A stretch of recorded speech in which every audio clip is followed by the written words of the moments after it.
So hello friends. आज हम solve करने वाले हैं नीट पीजी 2023 के जो पीवाई क्यूज है उसके में सर्जरी के 27 एमसीक्यूज। तो तुरंत यहाँ पे होगा जल्दी से जल्दी क्वेश्चन और आंसर फटाफट। तो मैं हूं डॉक्टर सिद्धि और आप देख रहे हैं पैथलिंक। तो यहाँ पे शुरू करते हैं पहले क्वेश्चन के साथ। तो सबसे पहला क्वेश्चन पूछा गया था मैनेजमेंट ऑफ कार्सिनोमा ऑफ पीनस। तो सबसे पहले अगर कार्सिनोमा ऑफ पीनस का मैनेजमेंट करना है तो देखना है कि कहाँ पर ट्यूमर है। ट्यूमर से 1 सेंटीमीटर की मार्जिन हमें लीव करनी है। फिर देखना है कि जो स्टम्प है वो 2 सेंटीमीटर से ज्यादा है कि 2 सेंटीमीटर से कम है। अगर स्टम्प की साइज 2 सेंटीमीटर से ज्यादा रहेगी तो हमें सिर्फ पार्शियल पिनेक्टोमी करनी है, पार्शियल एम्पुटेशन ऑफ पीनस करना है। पर अगर स्टम्प की जो साइज है वो 2 सेंटीमीटर से कम रहेगी तो हमें टोटल एम्पुटेशन ऑफ पीनस करना है और पेरिनियल यूरेथ्रोप्लास्टी भी करनी है। तो यहाँ पे जो हमारा क्वेश्चन दिया गया था, यहाँ पे patient with varicose carcinoma around glans penis. तो वहां पर जो स्टम्प की साइज थी वो 2 सेंटीमीटर से ज्यादा थी, तो वहां पर पार्शियल पिनेक्टोमी करनी पड़ेगी। अभी कार्सिनोपिनस मोस्टली होगा स्क्वेमस सेल कार्सिनोमा होगा। और उसका अगर टी1 स्टेज हम देखा जाए तो T1 यानी कि कन्फाइंड टू स्किन, T2 यानी कि corpus spongiosum and corpus cavernosum involve है, T3 यानी कि यूरेथ्रा इन्वॉल्व है एंड T4 यानी कि एडजेसेंट स्ट्रक्चर इन्वॉल्व है। तो ये रहा उसका टी क्लासिफिकेशन। फिर अगर लो ग्रेड और लो स्टेज का ट्यूमर है तो उसकी सर्जरी उसको बोलते हैं मोस सर्जरी।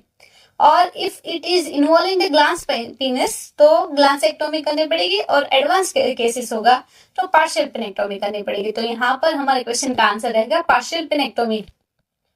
और अभी यही क्वेश्चन के दूसरा एक ऑप्शन ये भी था कि जिसमें आंसर दिया गया था topical five fluorouracil and carbon dioxide laser एबेलेशन।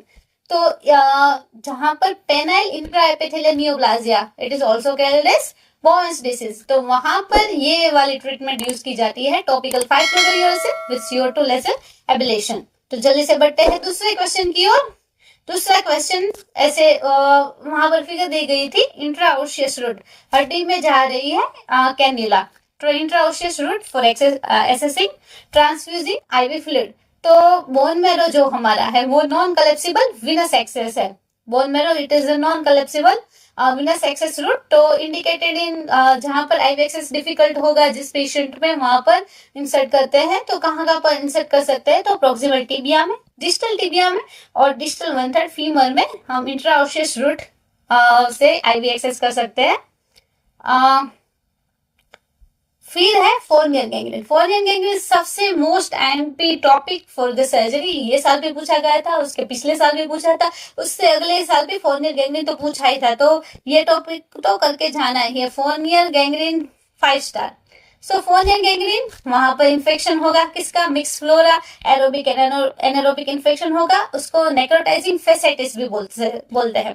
पर वो कौन सी फेशिया इसमें इन्वॉल्व है, perineum, external genitalia, perianal region, ये सारी जो रीजन है उसका नेक्रोटाइजिंग फेसाइटिस हो जाता है। रिस्क फैक्टर कौन सा है, diabetes, HIV, any immuno compromise state होगी वो रिस्क फैक्टर है। फिर यहाँ पर याद रखना है टेस्टिस इज नॉट अफेक्टेड। ये भी कई बार एमसीक्यू में ऑप्शंस में दिया जाता है कि टेस्टिस इज इन्वॉल्व और नॉट। तो in Fournier gangrene testis is not at all involve, बराबर। देन मिक्स इन्फेक्शन होता है, यहाँ पर इन्फ्लामेशन ऑफ सबक्यूटेनियस एरिया होता है। और जो सबक्यूटेनियस एरिया में इन्फ्लामेशन होता है उससे क्या होता है, आर्टरी है वो ओब्लिटरेट हो जाती है और इससे होता है गैंग्रीन। तो फोरनियर गैंग्रीन की पैथोफिजियोलॉजी ये है। तो ट्रीटमेंट में हम क्या कर सकते हैं, ट्रीटमेंट में आईवी फ्लूइड्स, आईवी एंटीबायोटिक और urgent surgical excision followed by skin grafting in lateral edges, बराबर। अर्जेंट स्किन का एक्सिजन सर्जिकल एक्सिजन कर देना है। नेक्स्ट क्वेश्चन, फोर्थ क्वेश्चन की ओर बढ़ते हैं। First vessel ligated during abdominoperineal resection. सबसे पहली वेसल कौन है जो लाइगेट करनी पड़ती है एब्डोमिनोपेरिनियल रिसेक्शन में, तो इंफीरियर मेसेंट्रिक आर्टरी वो है जो पहले एब्डोमिनोपेरिनियल रिसेक्शन का पहले सबसे पहले जो आर्टरी लाइगेट की जाती है वो लाइगेट आर्टरी है, इंफीरियर मेसेंट्रिक आर्टरी। और जब ये लाइगेट कर देते हैं और तो वहां से वहां से नजदीक पड़ती है हमारी superior hypogastric nerve, inferior mesenteric artery के बाजू में पड़ती है हमारी सुपीरियर हाइपोगैस्ट्रिक नर्व। और ये इससे अगर सुपीरियर हाइपोगैस्ट्रिक नर्व हमारी इंजर हो गई तो क्या हो सकता है, तो retrograde ejaculation and bladder dysfunction. तो ये था हमारा आंसर ये क्वेश्चन का कि जो एब्डोमिनोपेरिनियल रिसेक्शन होता है उसमें लाइगेट की जाने वाली आर्टरी अगर उसमें कुछ इंजरी हो जाती है तो उसकी बाजू वाली nerve superior hypogastric nerve injure हो जाएगी और क्या मिलेगा symptoms, retrograde ejaculation and bladder dysfunction. अभी ये वाला जो डिसेक्शन है वो कौन से पेशेंट में किया जाता है, तो elderly patient with distal rectal carcinoma होता है। तो यहाँ एब्डोमिनल पेरिनियल रिसेक्शन किया जाता है और ये एब्डोमिनल पेरिनियल रिसेक्शन की कॉम्प्लिकेशन है कि हाई रिकलर हो जाता है, हाई रिकरेंस रेट ज्यादा है इसका। अभी जो हमारी सुपीरियर हाइपोगैस्ट्रिक नर्व है उसका सेपेरेटिक इनर्वेशन कहाँ से आता है, L1 L2 L3 से आता है। एक यही क्वेश्चन में दूसरा एक ऑप्शन यह था इंजरी टू पेल्विक प्लेक्सस। अगर पेल्विक प्लेक्सस है उसको इंजरी हो जाएगी तो erectile dysfunction, importance and atonic bladder होगा। दूसरा एक ऑप्शन ये भी था पेरी प्रोस्टेटिक प्लेक्सस, अगर पेरी प्रोस्टेटिक प्लेक्सस इंजर हो जाएगा तो सेक्सुअल एंड ब्लैडर डिस्फंक्शन होगा। तो यहाँ पर हमारा तो आंसर ये रहेगा retrograde ejaculation and bladder dysfunction in superior hypogastric nerve injury. अभी नेक्स्ट क्वेश्चन पे आ जाते हैं। नेक्स्ट क्वेश्चन की लोड, ये भी बहुत ही इंपॉर्टेंट क्वेश्चन है। पिछले 3-4 साल में कैलोइड हाइपरट्रोफिक स्कार ये पूछा ही गया है, उसकी फिगर दी ही गई है, तो ये टॉपिक भी कर ही लेना है। कैलोइड क्या है, तो large area of scar tissue है, ग्लासी लुकिंग आता है उसका और रबरी टेक्सचर होता है उसका। किससे बनता है, तो एक्सेस एक्यूमुलेशन ऑफ कोलेजन ज्यादा बढ़ जाता है और growth of the scar beyond the boundaries of original bound, मतलब वो अपनी सीमाएं पार लेता है और अपनी बाउंड्रीज से आगे बढ़ जाता है, अपने कंफर्ट जोन से आगे निकल जाता है जो किलर्ड है वो। तो ये याद रखना है, जो अगर स्कार होगा, हाइपरट्रोफिक स्कार होगा तो वो अपनी बाउंड्री, वो अपनी सीमा, उसको अपनी हद पता है, पर अगर किलर्ड होगा तो उसको अपनी सीमाओं से बाहर निकलना है। तो beyond boundaries of original bound अगर ग्रो हो रहा है तो वो होगा किलर्ड, डज नॉट रिग्रेस, वो कम नहीं होगा। अगर हाइपरट्रोफिक स्कार होता है वो रिग्रेस कभी कभी हो जाता है स्पॉन्टेनियसली, तो किलर्ड डज नॉट रिग्रेस। उसकी ट्रीटमेंट है इंफ्रालिजनल ट्रायमसिलियनम, पर इसका रिकरेंस रेट भी ज्यादा है किलर्ड का। अभी यही क्वेश्चन में दूसरे ऑप्शन ये दिए गए थे, हेमेंजियोमा। अगर हेमेंजियोमा तो वास्कुलर ट्यूमर है तो रेडिश होगा, पिंकिश होगा, रेडिश पिंकिश मैक्यूल्स और रेज्ड लीजन है ये। और कहाँ से अराइज होता है, एंडोथेलियम से अराइज होता है। फिर ये हाइपरट्रोफिक स्कार, ये भी बहुत बार पूछा जाता है, हाइपरट्रोफिक स्कार और किलर्ड का डिफरेंस। तो यहाँ पर हमने बोला वो अपनी हद, वो अपनी सीमा जानता है, तो remain with in the boundaries और रिग्रेस ओवर द टाइम, उसको पता है उसकी बाउंड्री। फिर न्यूरोफाइब्रोमा, ये भी एक ऑप्शन था, तो न्यूरोफाइब्रोमा तो बिनाइन ट्यूमर है of Schwann cell, soft flesh coloured nodule से, और ये न्यूरोफाइब्रोमाटिस 1, 2 ये अलग अलग उसके साथ एसोसिएटेड भी है।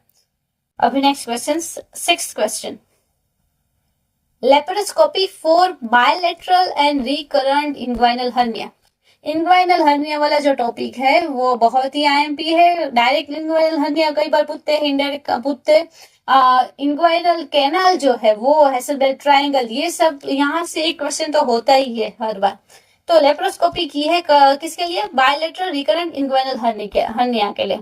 तो उसकी कौन सी आती है, पहले तो सर्जरी लेप्रोस्कोपिक सर्जरी एक आती है trans abdominal perineal repair, TAP, trans abdominal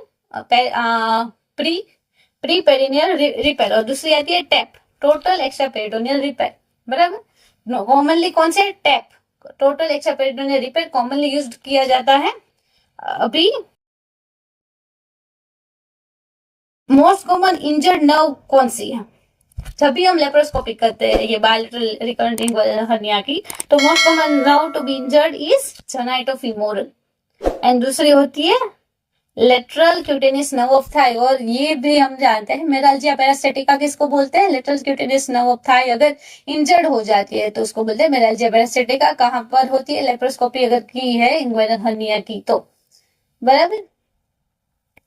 अभी टैप जो हमारी प्रोसीजर है, trans abdominal pre peritoneal repair, वो उससे इंजरी, नर्व की इंजरी है, वो कम रहती है। क्यों कम रहती है?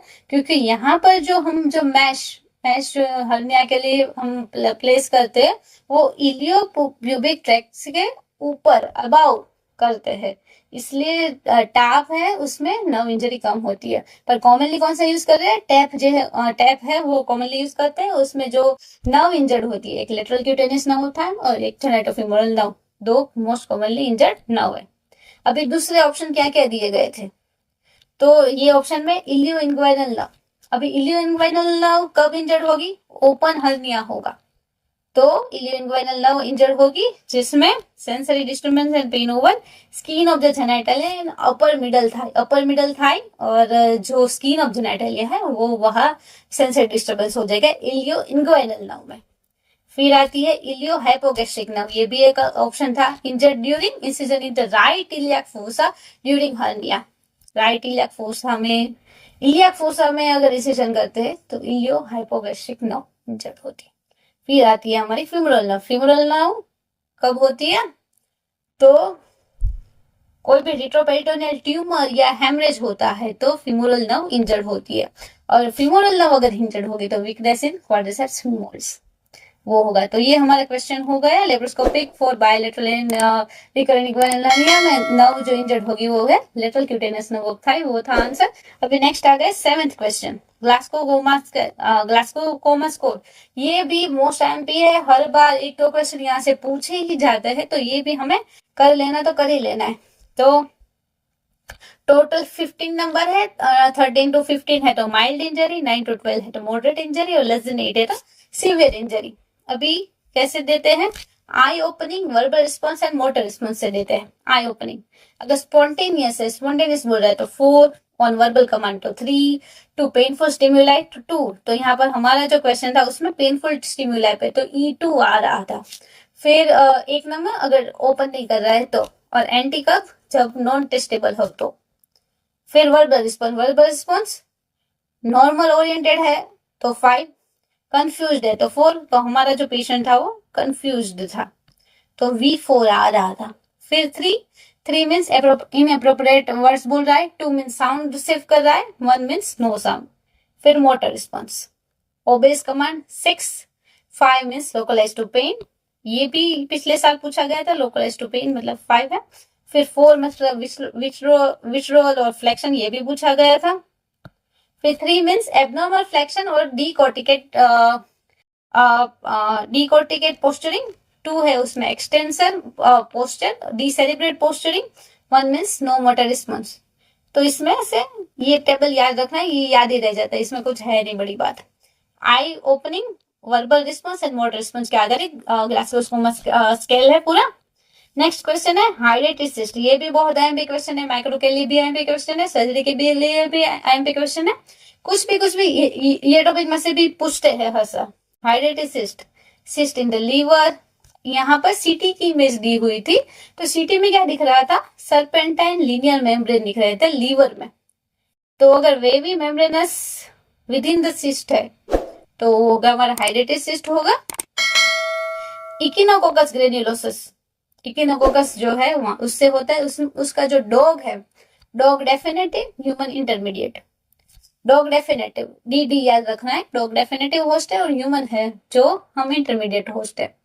फर्स्ट डायग्नोसिस यूएसजी से करते हैं, यूएसजी में मल्टीपल सेप्टेशन, हनीकॉम अपीयरेंस ये सब दिखता है, और सीटी स्कैन वहां पर स्पेस ऑक्यूपाइंग लीजन और smooth outline and septa serpentine sign, जो यहाँ पर हमारे क्वेश्चन में दी गई थी, सर्पेंटाइन साइन दिखते हैं। उसका ट्रीटमेंट क्या है? परक्यूटेनियस एस्पिरेशन, इंजेक्शन, री aspiration, it is one of the treatment. फिर नेक्स्ट क्वेश्चन आता है पेरोटिड ट्यूमर, प्लेओमॉर्फिक एडिनोमा, ये क्वेश्चन भी आईएमपी है, ये क्वेश्चन पैथो में भी पूछा गया था और एनाटोमी में भी क्वेश्चन था। एनाटोमी में ये क्वेश्चन था कि स्वेलिंग बिलो द ईयर था, पेरोटिड रीजन में स्वेलिंग था, तो कौन सी जो नर्व है वो पेन जो है उसका ट्रांसफर कर रही है, जो ग्रेटर ऑरिकुलर नर्व जो है, ग्रेट ऑरिकुलर नर्व वो उसके पेन के लिए जिम्मेदार है, तो वो पूछा गया था एनाटोमी में। सर्जरी में कौन सा क्वेश्चन है? पेरोटिड ट्यूमर, प्लेओमॉर्फिक एडिनोमा, उसमें पहले तो ये बीना सलाइवर मोस्ट कॉमन बीना सलाइवर ट्यूमर है, मोस्ट कॉमन सुपरफिशियल लोब है, वो अफेक्ट होता है इसमें। मिक्स ट्यूमर है, मिक्स ट्यूमर क्यों है? क्योंकि इसमें एपिथेलियल कंपोनेंट भी है, मेसेनकाइमल कंपोनेंट भी है। एपिथेलियल कंपोनेंट में क्या आता है? Ductal epithelial and myo epithelial cell दिखते हैं, और मेसेनकाइमल कंपोनेंट में कॉन्ड्रोमिक स्ट्रोमा दिखता है इसमें। फिर इसमें कार्टिलेज, ओशियस पार्ट वो सब भी होता है, इसलिए मेसेनकाइमल पार्ट भी होता है। Mostly seen in female around 40 year. फिर पेनलेस है, पेनफुल नहीं, पेनलेस। पर अगर पेन होगा तो कौन सी नर्व अफेक्ट होगी? रेट्रोऑरिकुलर नर्व। वेल डिफाइंड मास है, लोब्यूलेटेड मास होगा, और इसकी जो सरफेस है वो ग्रॉस जो है उसका बहुत एटिपिकल बोसेलेटेड सरफेस होगी इसकी, और इसका मोस्टली लेस देन 6 सेंटीमीटर होगा। और अगर हम कट करेंगे वो जो ट्यूमर है उसका, तो कार्टिलेज है इसलिए ग्रे व्हाइट एरिया दिखेगा हमें। Facial nerve, no facial nerve involve, कोई भी फेशियल नर्व इन्वॉल्व नहीं है। Diagnosis is done by FNAC. देखो ये पूछा गया था ये वाले क्वेश्चन में कि एफएनएससी से डायग्नोसिस हो सकता है इसमें। और open biopsy is contraindicated. Why open biopsy is contraindicated? Due to injury, facial nerve की इंजरी हो सकती है इसमें, इसलिए पेरोटिड ट्यूमर में ओपन बायोप्सी नहीं लेनी है कभी। एफएनएससी में बहुत अच्छे अच्छे डक्टल एपिथेलियल, मायोएपिथेलियल, स्ट्रोमा ये सब भी दिखता है इसमें। जिम्सा में तो मस्त मैजेंटा कलर का कॉन्ड्रोमिक स्ट्रोमा दिखता है इसका। तो और ट्रीटमेंट क्या होगी? तो सुपरफिशियल पेरोडिक्टोमी, और उसका नाम है ओटी का पैटी। पैटीज ऑपरेशन इसमें करते हैं प्लियोमॉर्फिक एडिनोमा में। ये एमपी क्वेश्चन है। अभी नेक्स्ट क्वेश्चन, ये ही क्वेश्चन के दूसरे ऑप्शन देख लेते हैं। दूसरा एक ऑप्शन था डर्मोइड सिस्ट। तो dermoid cyst, dermoid derma skin, तो mostly on the scalp and skull में दिखता है, made of hair, teeth, cartilage, skin glands. अगर स्किन का कुछ भी पार्ट है तो उसको बोलते हैं डर्मोइड सिस्ट। और कोई भी सिस्ट होता है जहां पर स्किन का पार्ट अगर नहीं दिख रहा होता है तो उसको एपिडर्मोइड सिस्ट बोलते हैं।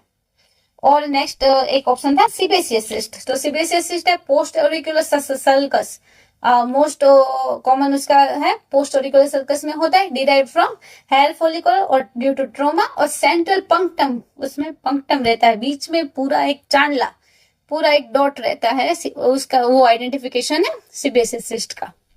नेक्स्ट क्वेश्चन की ओर बढ़ते हैं। हेपेटोसेल्युलर कार्सिनोमा। हेपेटोसेल्युलर कार्सिनोमा हिस्ट्री ऑफ कहाँ से पहले देखते हैं, लीवर की पैथोलॉजी कैसे होती है। लीवर में पहले हिपेटाइटिस होता है, स्टीएटोहिपेटाइटिस होता है, फिर होता है धीरे धीरे सिरोसिस आता है। सिरोसिस के बाद पेशेंट का जाता है हिपेटोसेल्युलर कार्सिनोमा में। तो अगर हिपेटोसेल्युलर कार्सिनोमा है तो अल्कोहल डिपेंडेंस। अल्कोहल तो आपके एग्जाम में मोस्टली 20% क्वेश्चन में अल्कोहल डिपेंडेंस आ सकता है कि 20% पूरा एग्जाम का 20% ऐसे अल्कोहलिक डिपेंडेंस पेशेंट है, फिर ये क्या वो आ सकता है। तो history of alcoholic dependence plus sudden weight loss है इसका, और इंक्रीज अल्फा फिटोप्रोटीन, अल्फा फिटोप्रोटीन ये आता है। अल्फा फिटोप्रोटीन और एक है टेस्टिकुलर ट्यूमर जिसमें भी इंक्रीज होता है, जिसमें सिल्वर ड्यूअल बॉडी भी दिखती है, वो कौन सा है? कमेंट में बताओ मुझे। हिपेटोसेल्युलर कार्सिनोमा मेन रिस्क फैक्टर है उसका सिरोसिस।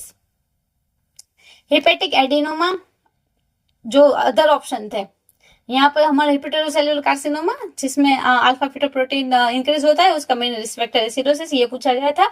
अदर ऑप्शन क्या क्या था? Hepatic adenoma. तो हेपेटिक एडिनोमा में हिस्ट्री होगी ओरल कॉन्ट्रासेप्टिव की, और उसमें और एनाबोलिक स्टीरॉइड, ये सारी अगर ड्रग यूज कर रहे हो, फिर अगर लीवर की इंजरी हो रही है तो हेपेटिक एडिनोमा होगा। फिर एक है cholangiocarcinoma. Cholangiocarcinoma it is related to bile duct, जिसमें जॉन्डिस होगा, प्लूराइटिस होगा विथ एन एब्डोमिनल पेन, ये होगा। तो हमारा जो क्वेश्चन था उसका आंसर था हेपेटोसेल्युलर कार्सिनोमा।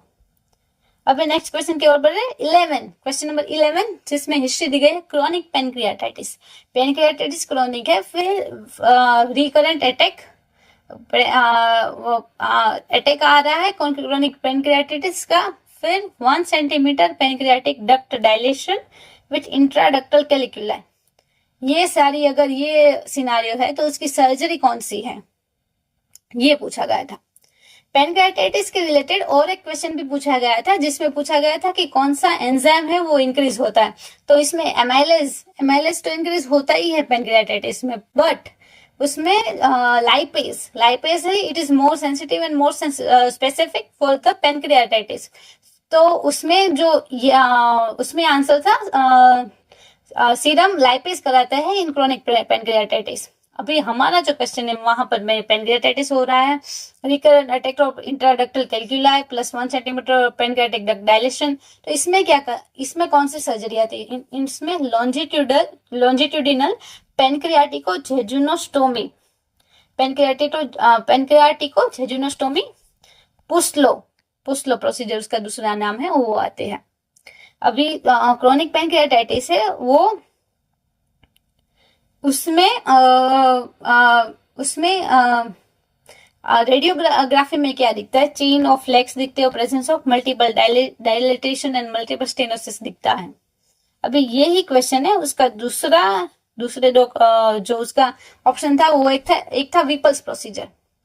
पेनक्रियाटिको डिएडिनेक्टोमी, मतलब पेनक्रियास भी निकाल देते हैं, डिओडिनम भी निकाल देते हैं, जिसको बोलते हैं विपल्स प्रोसीजर। उसमें पेनक्रियास का हेड निकालते हैं, डिओडिनम निकालते हैं, गॉलब्लैडर निकालते हैं और पार्ट ऑफ बाइल डक्ट भी निकाल देते हैं। मोस्टली किसमें करते हैं? Pancreatic carcinoma and tumour of head of pancreas, इसमें करते हैं विपल्स प्रोसीजर, पेनक्रियाटिको डिओडिनेक्टोमी। दूसरा एक ऑप्शन जो था वो था कोरिंग ऑफ पेनक्रियास हेड, मतलब पेनक्रियास हेड रिसेक्शन, जिसका दूसरा नाम था बेगस प्रोसीजर। तो वो जो सर्जरी है वो किस में करते हैं? Chronic pancreatitis when inflammation and fibrosis from head of the pancreas, इसमें करते हैं कोरिंग ऑफ पेनक्रियाटिक हेड। ये तो हमारा तो जो क्वेश्चन था उसमें आंसर था लॉन्जिट्यूडिनल पेनक्रियाटिको डिएडेनेक्टोमी करते हैं, जिसमें chronic pancreatitis, recurrent attack of intraductal कैल्कुलाई plus 1 centimetre of pancreatic duct dilatation, इसमें वो सर्जरी होती है। अभी नेक्स्ट बायरेट्स ब्रेस्ट के रिलेटेड भी एक क्वेश्चन आता ही है। बायरेट्स 5 ब्रेस्ट का रीजन है सस्पिशियस फॉर मैलिग्नेंसी। अगर उसमें कौन से फैक्टर्स है? वो गुड प्रोग्नोस्टिक फैक्टर है, और कौन से फैक्टर है? वो बैड प्रोग्नोस्टिक फैक्टर है। तो गुड प्रोग्नोस्टिक फैक्टर है ER PR पॉजिटिव अगर रहेगा तो गुड प्रोग्नोस्टिक फैक्टर है। बैड प्रोग्नोस्टिक P53 पॉजिटिव है, मतलब म्यूटेंट है, हाई Ki67 इंडेक्स जो है वो हाई रहता है, BRCA1 म्यूटेशन है। तो ये सारे जो फैक्टर है वो बैड प्रोग्नोस्टिक फैक्टर है। नेक्स्ट क्वेश्चन है acute aortic dissection. Aortic dissection वो भी मोस्ट एमपी क्वेश्चन है, 2 बार पूछा गया है ये एओर्टिक डिसेक्शन का। पिछले 5 साल की मैं बात कर रही हूँ, उसमें 2 बार पूछा गया एओर्टिक डिसेक्शन। तो सडन ऑनसेट, अगर sudden onset of severe chest pain with wide mediastinum जो है वो वाइड रह जाता है एक्सरे में, बराबर। और जो दोनों लिम्स है, लेफ्ट एंड राइट, दोनों बाजू के लिम्स है, उसके अगर ब्लड प्रेशर हम मेजर करें तो उसमें अगर वाइड डिफरेंस आ रहा है दोनों में, तो सस्पेक्टिंग एओर्टिक डिसेक्शन है पेशेंट को। ऐसा उसके 2 क्लासिफिकेशन है, डी बके system and Stanford system. D बके सिस्टम है उसमें टाइप 1, 2 एंड 3 आ रहा है, स्टैनफोर्ड में टाइप ए और टाइप बी आ रहा है। डी बके सिस्टम सिस्टम के अनुसार टाइप 1 है, उसमें ये एओर्टा है, उसमें अपर और लोअर दोनों पार्ट इन्वॉल्व है, और टाइप 2 में सिर्फ अपर पार्ट इन्वॉल्व है, और ये दोनों आते हैं स्टैनफोर्ड के टाइप 1 में। और टाइप 3 में इन्वॉल्व है लोअर एओर्टा ओनली। इसमें जो इन्वेस्टिगेशन ऑफ चॉइस है जो पूछी गई थी, इसमें ट्रांसइसोफेजियल इकोकार्डियोग्राफी TEE और CECT में दिखता है डबल यूमेन, ये भी रेडियो में PYQs में आता है। CECT में डबल यूमेन अगर दिख रहा है तो वो होगा aortic dissection. Sudden onset of chest pain, दोनों लिम्ब के ब्लड प्रेशर में वाइड गैप रहे और वाइडन मीडियास्टिनम ऑन एक्सरे, तो suspecting aortic dissection. Next question है एमोएबिक लिवर एब्सेस। देखो अभी लिवर के एब्सेस के सेम पेपर में ही 2 क्वेश्चन आ गए। तो यहां पर पूछा गया है मेडिकल थेरापी कौन सी दोगे? तो मेट्रोनिडाजोल, एमोएबिक लिवर एब्सेस, जहां पर वो जो आगे का क्वेश्चन था उसमें पूछा गया था हाइड्रेटिस सिस्ट के बारे में। हाइड्रेटिस सिस्ट जो होता है इकिनोकोकस ग्रेन्युलोसस की वजह से, ये है हमारा एमोएबिक लिवर एब्सेस जो होता है एंटोबाई हिस्टोलाइटिक का वजह से। वहां पर सर्जिकल प्रोसीजर पैर है और यहाँ पर परक्यूटेनियस एस्पिरेशन, रीएस्पिरेशन एंड इंजेक्शन। और यहाँ पर एमोएबिक लिवर एब्सेस है, वहां पर इनिशियल मेडिकल थेरापी कौन सी होगी? तो यहाँ पर होगी मेट्रोनिडाजोल। वहां पर सॉरी मैंने बोल दिया था कि वहां पर पहले मेडिकल मतलब जो क्वेश्चन था वो मैं ये कहना चाह रही थी, एमोबिक लिवर एब्सेस में treatment of choice initial medical therapy with metronidazole. Liver is very IMP topic.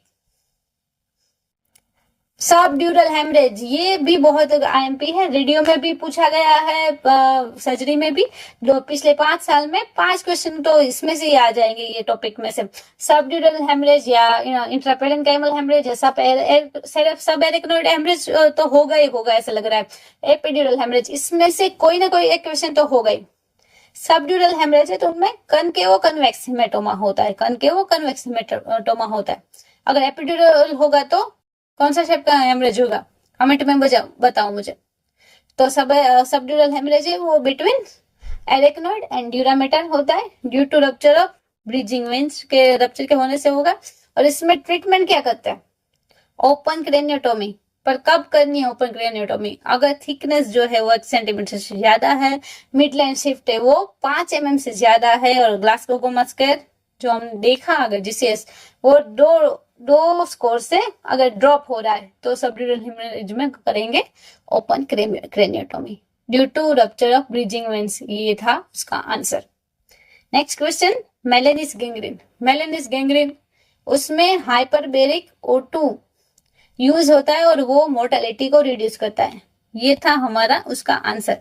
भी मेलेनिस गैंग्रीन क्या है, तो नेक्रोटाइजिंग फेसाइटिस, आगे एक नेक्रोटाइजिंग फेसाइटिस आ गए, वो कौन सा था, फोर्नियस गैंग्रीन। वो भी मोस्ट एमपी क्वेश्चन है, ये इतना एमपी नहीं है जितना फोर्नियस गैंग्रीन एमपी है। तो पर नेक्रोटाइजिंग फेसाइटिस वो हर बार पूछते ही है। तो necrotising fasciitis of abdominal wall, जो एब्डोमिनल वॉल का है उसको बोलते हैं मेलेनिस गैंग्रीन। उसमें extensive necrosis of abdominal wall, thrombosis of microvasculature, acute inflammatory infiltrates. Management क्या है, ये सारी जो ये टाइप के है ना वो सर्जिकल इमरजेंसी है। इसमें prompt surgical debridement of necrotic tissue plus broad spectrum antibiotic देनी है, और यहाँ पर हाइपरबेरिक ऑक्सीजन हेल्प करेगा यहाँ पर।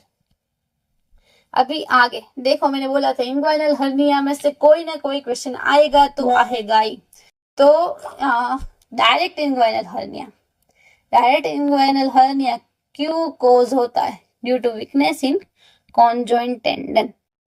हेसेलबेड ट्रायंगल कौन सा है, तो medially lateral border of rectus abdominis, laterally inferior epigastric artery, inferior का यह होगा इंग्वाइनल लिगामेंट। और डायरेक्ट इंग्वाइनल हर्निया उसमें से चीरता हुआ निकलेगा, हेसेलबेड ट्रायंगल से चीरता हुआ निकल रहा है, तो वो होगा हमारा direct hernia in medial to inferior epigastric artery. अगर lateral to inferior gastric artery है तो वो क्या रहेगा, इनडायरेक्ट इंग्वाइनल हर्निया। अभी नेक्स्ट क्वेश्चन है peptic ulcer. Peptic ulcer NSAID का यूज अगर पेशेंट ने किया है, NSAID use, history of aspirin use यहाँ पर दिया है with presenting abdominal pain and sudden onset of haematemesis. देखो क्वेश्चन में जो पॉइंट दिए गए होंगे ना, mostly it will be correlated in your topic. तो अगर दिया है कि पेशेंट एस्पिरिन यूज कर रहा है तो वो क्लू है कि patient is using the NSAID, और NSAID will inhibit prostaglandin. Mostly peptic ulcer किसकी वजह से होता है, एच पेलुरियन एनसेड। प्रोस्टाग्लैंडिन होगा तो वो क्या करेगा, वो करेगा जीएम म्यूकोसा को प्रोटेक्ट करेगा from acid by increasing mucin bicarbonate, mucosa blood flow वो इंक्रीज करेगा and promote epithelial cell proliferation. परंतु लेकिन यहाँ पर हमारा जो प्रोस्टाग्लैंडिन है जो इतना अच्छा काम कर रहा है प्रोटेक्ट अपर जीआई म्यूकोसा, वो ही इनहिबिट हो रहा है। क्यों, एनसेड इनहिबिट करती है प्रोस्टाग्लैंडिन, वो कॉक्स को इनहिबिट करते हैं, और कॉक्स जो होता है वो एंजाइम जो प्रोस्टाग्लैंडिन बनाने के लिए हेल्प होता है वो इनडायरेक्टली इनहिबिट होता है, तो प्रोस्टाग्लैंडिन कम रहता है, तो इसलिए होता है पेप्टिक अल्सर। तो ये जो क्वेश्चन था उसमें अलग कौन से ऑप्शन दिए गए थे, दूसरा एक था मेलिवेस टीयर। तो मेलिवेस टीयर क्या है, तो जो जीई जंक्शन होता है गैस्ट्रोएसोफेजियल जंक्शन, वहां पर पार्शियल थिकनेस टीयर अगर हो गया है म्यूकोसा और सब म्यूकोसा, और इसमें होती है history of repeated emesis plus alcoholic patient होता है, और intense retching and vomiting followed by binge drinking के बाद अगर हो रहा है रिपीटेड इमेसिस ये सब हो रही है, तो वो होगा हमारा मेलिवेस टीयर। दूसरी जो ऑप्शन था वो एक था इसोफेजाइटिस। तो इसोफेजाइटिस किस में होता है? तो due to repeated exposure of mucosa to acid. तो किस में होता है? तो जीईआरडी गैस्ट्रोएसोफेजियल रिफ्लक्स डिसीज अगर होगा तो उसमें repeated exposure of mucosa to acid होगा, तो उसमें क्रॉनिक ब्लड होगा, एनीमिया होगा। तो इसमें एक्यूटली ब्लीडिंग नहीं होगा, जो ये सब में हेमेटोमेसिस तुरंत हो जाता है। इसोफेजाइटिस में धीरे धीरे होगा, एनीमिया होगा, क्रॉनिक ब्लड लॉस होता है। फिर आता है oesophageal varices due to portal hypertension in patient with cirrhosis, उसमें होता है। तो ये हो गया जो हमारा जो क्वेश्चन था, जो इसमें पूछा गया था पेप्टिक अल्सर, जहां पर NSAID history of aspirin use और patient with presenting with abdominal pain and sudden onset of haematemesis, तो वो होता है पेप्टिक अल्सर में होता है। नेक्स्ट क्वेश्चन 19 में पहुंच गए। 19 जो हमारा है haematoma. Haematoma it is very basic for the pathology, क्योंकि हमाटोमा क्या होता है, कोरियोस्टोमा क्या होता है। तो हमाटोमा वो होता है disorganised mixture of different tissue, मतलब यहाँ पर जो टिश्यू होती है वो अपनी जगह पे होती है, परंतु उसका डिसऑर्गेनाइजेशन होता है। अगर लेस देन 5 ईयर का चाइल्ड है, पेनलेस, को रेक्टल ब्लीडिंग हो रहा है, प्रोलिफरेटिंग रेक्टल मास है, तो उसको होगा जुवेनाइल पोलिप। और अगर जुवेनल पोलिप होगा तो वो दो टाइप का होता है, स्पोरेडिक होता है और जुवेनल पोलिपोसिस सिंड्रोम के एसोसिएटेड होता है। अगर स्पोरेडिक जुवेनल पोलिप होगा तो सिंगल मास होगा, रिटेंशन पोलिप होगा। परंतु अगर होगा हमारा जुवेनल पोलिपोसिस सिंड्रोम तो उसमें क्या रहेगा, मल्टीपल हेमाटोमस पोलिप हो जाएगा, प्री मेलिग्नेंट कंडीशन है हमारी। और जुवेनल पोलिप यहाँ पर जो हमारे क्वेश्चन है उसमें क्या दिया गया था, उसमें दिया गया था dilated glands filled with inflammatory debris and mucin, वो दिया गया था हमारे क्वेश्चन में। तो वो जो है वो किसमें दिखेगा, तो हमाटोमस पोलिप होगा तो उसमें दिखेगा। दूसरा जो मैं बोल रही थी कोरियोस्टोमा, कोरियोस्टोमा क्या है, यहाँ पर चीज है वो नॉर्मली है, नॉन न्यूप्लास्टिक मास है और एज फ्रॉम हेटेरोट्रोपिक टिश्यू। टिश्यू है नॉर्मल पर जगह गलत, कहीं पर होता है ना कि लोग गलत जगह पे पहुंच जाते हैं, होते हैं लोग नॉर्मल, पर अगर नॉर्मल इंसान को रख दिया जाएगा पागल खाने में, तो नॉर्मल ही टिश्यू है परंतु है एबनॉर्मल लोकेशन में, तो उसको बोलेंगे कोरियोस्टोमा। नेक्स्ट क्वेश्चन आ जाएंगे 20, क्वेश्चन नंबर 20, जहां पर ट्रॉपिकल अल्सर, न्यूरोपैथिक अल्सर, उसकी इमेज दी गई थी। तो अल्सर विथ पंच्ड आउट, अगर पंच्ड आउट मार्जिन वाला अल्सर है कहाँ पर, प्रेशर पॉइंट, जहां पर प्रेशर पॉइंट है, मतलब heel plantar surface of foot है वहां पर, तो वो होगा trophic ulcer due to peripheral nephropathy की वजह से होता है, पेनलेस होता है, often located on the plantar surface of the foot. Mostly आपने डायबिटीज ये सब सारे पेशेंट में देखा होगा। Trophic ulcer, neuropathic ulcer. Varicose vein, बहुत ही आईएमपी क्वेश्चन, ये साल में ये C4 वाला पूछा गया था, पिछले साल में C2 वाला पूछा गया था। तो उसका वेरिकोज वेन है, उसका क्लासिफिकेशन है CEAP classification, peripheral vascular disease है, उसमें क्लिनिकल, एटियोलॉजिकल, एनाटॉमिकल, पैथोफिजियोलॉजी। अगर वेरिकोज है वेरिकोज ऑपरेशन है तो C2 है। यहाँ पर हमें पूछा गया था C4A, जो C4A पिगमेंटेशन विथ एक्जिमा अगर है, स्किन एंड सबक्यूटेनियस टिश्यू जो चेंजेस होते हैं peripheral arterial peripheral vascular disease की वजह से, तो वहां पर पिगमेंटेशन एंड एक्जिमा अगर है तो C4A। डर्मेटोस्क्लेरोसिस और एट्रोफिया ब्लांकी, उसमें व्हाइट कलर के हो जाते हैं, तो वो होगा C4B।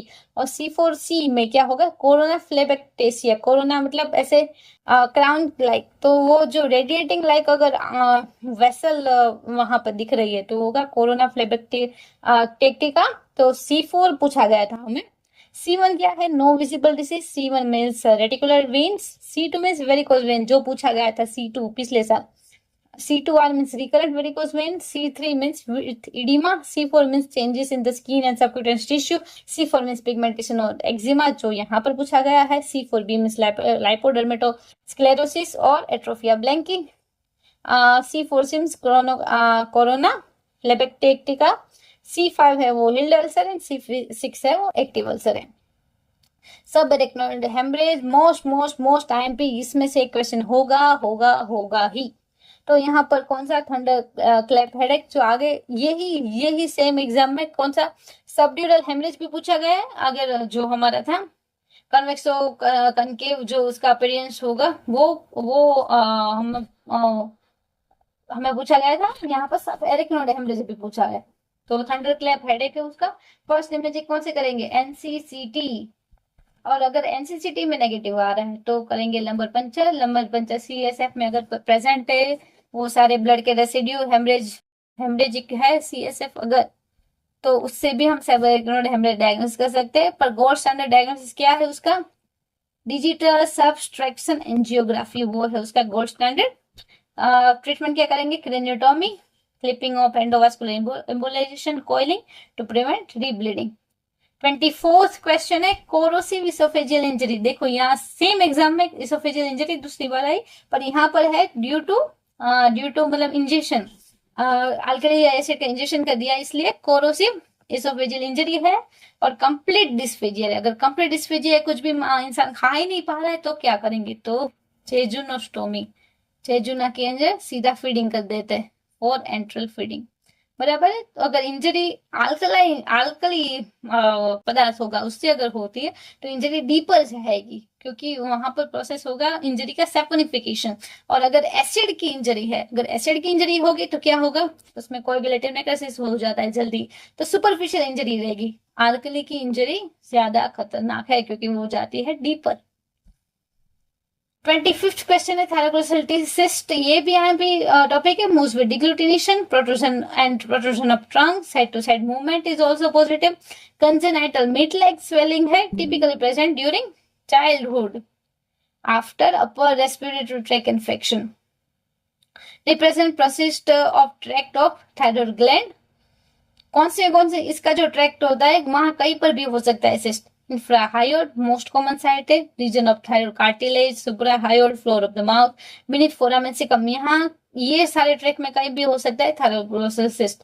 उसकी ट्रीटमेंट सिस्ट ट्रंक, सिस्टर से सिस्ट ट्रंक। थायरोग्लोसल सिस्ट में सिस्ट ट्रंक ऑपरेशन होता है जिसमें सिस्टम का निकालते ही है, उसके साथ साथ थायरोग्लोसल ट्रैक पूरा निकालते हैं, उसके साथ बॉडी ऑफ हायोड बोन भी निकालते हैं, फिर सुप्राहायोड ट्रैक वो भी निकालते हैं। 26 क्वेश्चन है न्यू एडजुवेंट थेरापी किसमें देते हैं? तो chemotherapy given before radical surgery to reduce the bulk of tumour.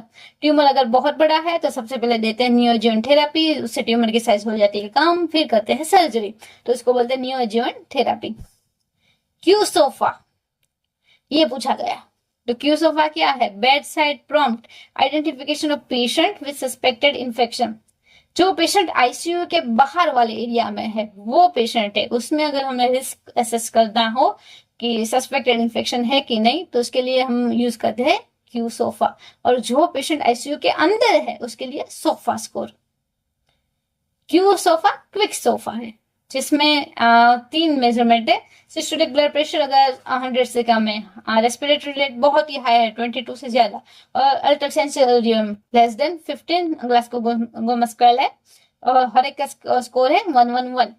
अगर स्कोर 2 से ज्यादा है तो उसको सेप्सिस के चांसेस है। Sofa sepsis related organ failure assessment score, circulation उसमें एसबीपी, फिर रेस्पिरेशन के लिए PaO2 FiO2 मेजर करते हैं, मेंटल स्टेट के लिए GCS, फिर हिपेटिक फंक्शन के लिए बिलीरुबिन, और रीनल फंक्शन के लिए क्रिएटिनिन। इसमें होती है 5 चीज, हमारी क्यू सोफा में थी 3 चीज, systolic blood pressure, RR and GCS, और यहाँ पर SBP, PaO2, GCS, bilirubin, creatinine. Sofa से आईसीयू के अंदर पेशेंट है, अगर आईसीयू का पेशेंट है तो सोफा ज्यादा अच्छा है, और आईसीयू के बाहर का पेशेंट है तो ये होगा क्यों सोफा ज्यादा अच्छा है। तो ये रहे हमारे 27 MCQs और विथ उसके आंसर। तो this is doctor Siddhi Dave signing off.